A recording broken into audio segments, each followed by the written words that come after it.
Kakadosh Boker or Bekiim Bahalacha 4, day 26, Siman 25, page 69, Halacha Mem Zayin 47. Lecha techila lo yinashek Tefillin Shelosh kodem hanachatan. You know, people, they get very nervous, so they kiss everything. Right? I don't know if you've ever seen in certain people. They come and everything is just a kissing. So therefore, he comes and he says, Lechatchila, do not kiss the Tefillin Shel Rosh before putting it on. Why? It's going to be Hefsek. We already learned, right, in the action. Exactly, it's an action.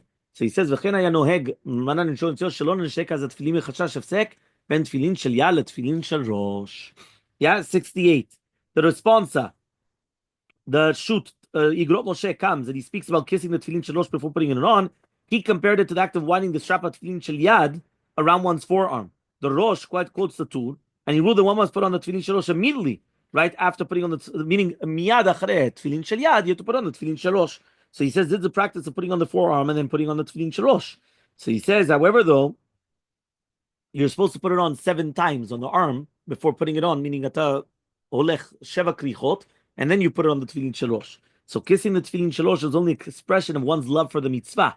It's definitely not part of the mitzvah itself. So it's not chelek mitzvah, it's a chibuv mitzvah. So he says, despite this, the Moshe says you're allowed to, and this is because a simple act of just bringing the tefillin to one's lips is not a hefsek. Right? But the Rishon LeZion disagreed. And he said it's not true. Therefore, you do not kiss the tefillin shel rosh. Netivot HaChaim also said that it's permissible to kiss it, explaining that there's no problem. Right? But the Rishon LeZion felt that's not, it's still unnecessary, and therefore it's not that simple. He says there's a similar dispute regarding the practice of kissing the tzitzit while saying Shema. For more information, look over there in Siman 24, right? Footnote 21. What about removing one's wristwatch? Do you have to take off your watch when you're putting on tefillin? Right? Like, for example, so now I want to take it off. Can I take it off now between Tefillin Shel Yad and Rosh? Or not?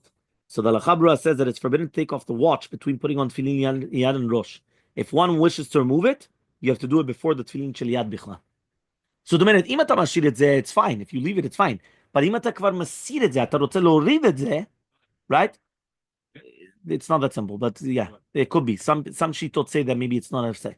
Meaning it's not a hefsek between, because you have the 7 here, and then you have the watch, and then you have the continuation.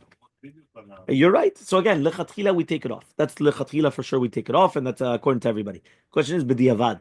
So once upon a time, I remember you of Benaim used to tell us that Rav Eliashiv said that if you don't take it off, even b'diavad you're not yitzchak chuva. But then, if I remember correctly, I think Rav Ovadia used to say that b'diavad you're okay. B'diavad. The question is lechatchila. Yeah, try to take it off. Yeah. So that's the thing. So he says. So the thing is, right? So. Yeah, exactly. If the watch is more value than tefillin, then you're in a problem. Yeah. So he says. So then what happens is that he says because of that, he says that you have to take it off before the putting on the tefillin shel yad at all.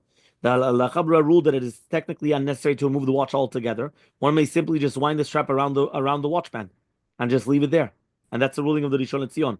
Nevertheless, if someone wishes to follow the more stringent ruling, the poskim, make sure you take it off before the tefillin shel yad. So that's what we just said now. Here it's even mashma, even the lechatchila they can leave it on, according to the Lachabra and the Yalkut and the Rav Ovadia. But again, make sure you take it off beforehand. Halacha memchet.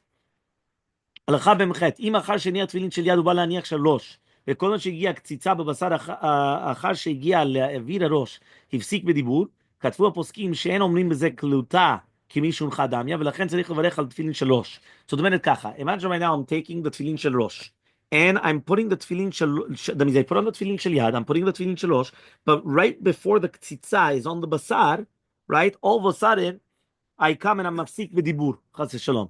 So he says, we don't say kluta k'mishu chadamya. We don't say kilu that it's already on the head, and therefore you don't have to make a new beracha. No, you have to make a beracha on the rosh. But let's say I already put it on the head, but I didn't tighten the straps, and now I speak. Here you don't have to make a new beracha. Yeah, here you don't have to make a new beracha, right? It's going to be okay without making a new beracha. Okay? B'diavad and neshav hefsek. Okay, let's see 6970. The Halachot Ktanot rule that as long as the person is holding the tefillin in his hand over his head, it's considered that it's already placed. And he quotes the Tosafot. Right? This implies that there's no problem, but the Yeshua David Povansky explained that this halacha concept of levud does not apply to this case. Regarding mani halachot, it's ki'ilu that it's within the 3 tfachim, but not to do with this. Although the mitzvah is not completed until the strap has been tightened, as we already explained, he says over here that the beracha you don't need to do again. בספק ברachol להקל. You understand? So דומנת ככה, if I put on the tefillin של ראש here, but I don't tighten the strap, I'm not יוצא חובת המצווה. Because the tightening is what makes it, right, the mitzvah. But since some shitot hold that the second that it's on my head, I don't need to do a new beracha anymore. So in that case, when I already put it on my head, right, and I didn't tighten it, safek berachol lakel, I don't make another beracha. Halacha memtet, mi sheshachach levarech al tefillin shel yad. You forgot to make a beracha on tefillin shel yad. And after you did kama krichot, you made a hefsek b'dibur. It's not the same thing that he was sach ben tefillah letefillah. There between one tefillin and another tefillin. Ela yeshlo, right? It's not the same halacha that he spoke between, but he has to make a beracha before anachat tefillin shel rosh birkat le'aniach tefillin bilvad, and then he makes this beracha also on the tefillin shel yad, right? V'tachzor beracha zo gam al, that means, and that's going to be the beracha also for the yad that he just put on.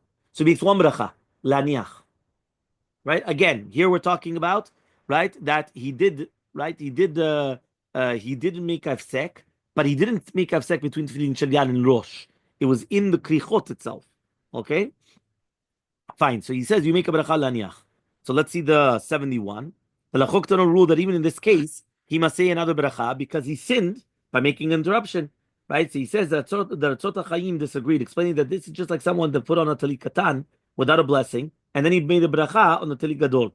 The blessing covers the tali katan as well, just like the Shulchan Aruch says. So in this case as well, the same thing. Meaning when you made the beracha laniach tefillin on shalosh, that's going to cover the tefillin shel yad.